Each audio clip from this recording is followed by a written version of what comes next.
ಅಲ್ಲಿ ಒಂದೊಮ್ಮೆ ಅಲ್ಲಿಯ ವ್ಯಾಪಾರಸ್ಥರುಗಳು ಬೈಕಂಪಾಡಿಯಲ್ಲಿರುವಂಥ ಹೋಪ್ಕಾಮ್ಸ್ಗೆ ಬಹುಶಃ ಹೋಪ್ಕಾಮ್ಸ್ ಅಲ್ಲ ಅದು ಎ ಪಿ ಎಮ್ ಸಿ ಅಲ್ಲಿಗೆ ಅದು ಹೋಗಬೇಕು, ಅದಕ್ಕೋಸ್ಕರ ಅವ್ರಿಗೋಸ್ಕರ ಅದು ಕಟ್ಟಿರೋದು ಆಗಿತ್ತು. ಆದರೆ ಅಲ್ಲಿ ವ್ಯಾಪಾರಿಗಳದ್ದು ಹೋಗಲಿಲ್ಲ ಅಲ್ಲಿಂದ. ಈಗ ಅದು ಯಾವ ಪರಿಸ್ಥಿತಿಗೆ ಬರ್ತದೆ, ಇನ್ನು ಮುಂದೆ ಭವಿಷ್ಯದಲ್ಲಿ ಸ್ಮಾರ್ಟ್ ಸಿಟಿ ಅದನ್ನು ಏನು ಯಾವ ರೀತಿ ಅಭಿವೃದ್ಧಿಗೆ ತೆಗೆದುಕೊಳ್ತದೆ? ಇವತ್ತು ಸಾಗರ್ ಮಾರದಂತಹ ಒಂದು ಪ್ರಾಜೆಕ್ಟ್ ಇವತ್ತು ತಣ್ಣೀರು ಬಾವಿಯಲ್ಲಿ ಇವತ್ತು ನಿರ್ಮಾಣ ಆಗ್ತಾ ಇದೆ. ಈ ಪ್ರಾಜೆಕ್ಟ್ ಬಂದ ನಂತರ ಇವತ್ತು ಫಿಶಿಂಗ್ ಆಕ್ಟಿವಿಟೀಸ್ ಮತ್ತು ನಾವು ಸರಕುಗಳನ್ನು ಕಳಿಸುವಂಥದ್ದು ಮಂಗಳೂರಿಂದ ಅದು ಮೇಜರ್ ಪೋರ್ಷನ್ ಅಲ್ಲಿಗೆ ಶಿಫ್ಟ್ ಆಗ್ತದೆ. ಒಂದು ಸರಿ ಆ ಭಾಗಕ್ಕೆ ಶಿಫ್ಟ್ ಆದರೆ ಪ್ರಾಯಶಃ ಮಂಗಳೂರಿನ ಓಲ್ಡ್ ಪೋರ್ಟಿನ ಏನು ಇವತ್ತಿನ ವಾತಾವರಣ ಇದೆ ಅದು ಸ್ವಲ್ಪ ಸ್ಥಳಾಂತರಗೊಳ್ಳುವ ಲಕ್ಷಣಗಳು ಕಾಣ್ತದೆ. ಈಗ ಸ್ಮಾರ್ಟ್ ಸಿಟಿಯಲ್ಲಿ ಆ ಪ್ಲ್ಯಾನನ್ನು ಇಟ್ಟುಕೊಂಡೇ ಬಂದರು ಅಭಿವೃದ್ಧಿ ಆಗ್ತಾ ಇದೆಯಾ ಅಥವಾ ಕೇವಲ ರಸ್ತೆಗಳನ್ನು ಅಭಿವೃದ್ಧಿ ಮಾಡಲಾಗ್ತಾ ಇದೆಯಾ? ಅವರು ಶಿಫ್ಟ್ ಆಗಬೇಕಾದಂಥ ಅನಿವಾರ್ಯತೆ ಈ ಒಂದು ಡೆವಲಪ್ಮೆಂಟಿಂದ ಅಷ್ಟೇ ಆಗಬೇಕಾ ಅಂತ ಅನ್ನುವಂಥದ್ದು ಅಲ್ಲ, ಅದು ಹಾಗಲ್ಲ.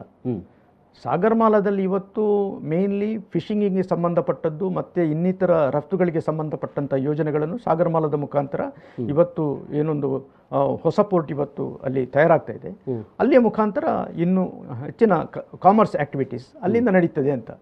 ಆದರೆ ಇವತ್ತು ಹಳೆ ಪೋರ್ಟ್ ಏನಿದೆ ಅದನ್ನು ಇವತ್ತು ನಾವು ಫೇಸ್ ಲಿಫ್ಟ್ ಮಾಡಿದರೆ ಪ್ರಾಯಶಃ ಅದೊಂದು ಒಳ್ಳೆಯ ಸುಂದರ ತಾಣವಾಗಿ ಅಥವಾ ನಮ್ಮ ಟೂರಿಸಮಿಗೆ ಪ್ರಮೋಟ್ ಮಾಡಲಿಕ್ಕೆ ಬೇಕಾದಂತಹ ಕೆಲಸ ಕಾರ್ಯಗಳು ಆ ಪೋರ್ಟಿನ ಮುಖಾಂತರ ಆಗುವಂತಹ ಸಂಭವಗಳು ಜಾಸ್ತಿ ಇದೆ. ಅದರಲ್ಲಿಯೂ ಮೇನ್ಲಿ ಪೋರ್ಟ್ ಸಿಟೀಸನ್ನು ಇಂಟರ್ ಕನೆಕ್ಟ್ ಮಾಡುವಂಥ ಒಂದು ಯೋಜನೆ. ಈ ಯೋಜನೆಯಲ್ಲಿ ಇವತ್ತು ನಾವು ನ್ಯಾಷನಲ್ ಹೈವೇ ಅಂತ ಏನಿದೆ ಆ ಹೈವೇಗೆ ಪ್ಯಾರಲಲ್ ಆಗಿ ಇವತ್ತು ಸಾಗರಮಾಲದ ಮುಖಾಂತರ ಎಲ್ಲ ರಸ್ತೆಗಳು ರಾಷ್ಟ್ರೀಯ ಹೆದ್ದಾರಿ ಅದು ಪೋರ್ಟಿಗೆ ಹತ್ತಿರವಾಗಿ ಅಥವಾ ಬೀಚಸ್ಸಿಗೆ ಹತ್ತಿರವಾಗಿ ಹೋಗುವಂಥದ್ದು. ಇದು ನಮ್ಮ ಮೇನ್ ಲ್ಯಾಂಡ್ಗೆ ಅಷ್ಟೊಂದು ಕನೆಕ್ಟಿವಿಟಿ ಇರುವುದಿಲ್ಲ. ಇದರ ಮುಖಾಂತರ ಇವತ್ತು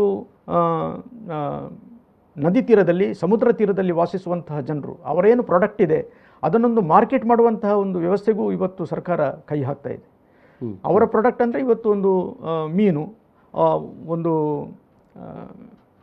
ಫಿಶ್ ಪ್ರಾಡಕ್ಟ್ಸ್ ಅದನ್ನೆಲ್ಲ ಪ್ರವಾಸಿಗರಿಗೆ ಮತ್ತು ಟೂರಿಸ್ಟಿಗೆ ಅದನ್ನು ಮಾರ್ಕೆಟ್ ಮಾಡುವಂಥದ್ದು, ಫುಡ್ ಕೋರ್ಟು ಇಂಥದ್ದೆಲ್ಲ ಸ್ಥಾಪನೆ ಮಾಡುವ ಮುಖಾಂತರ.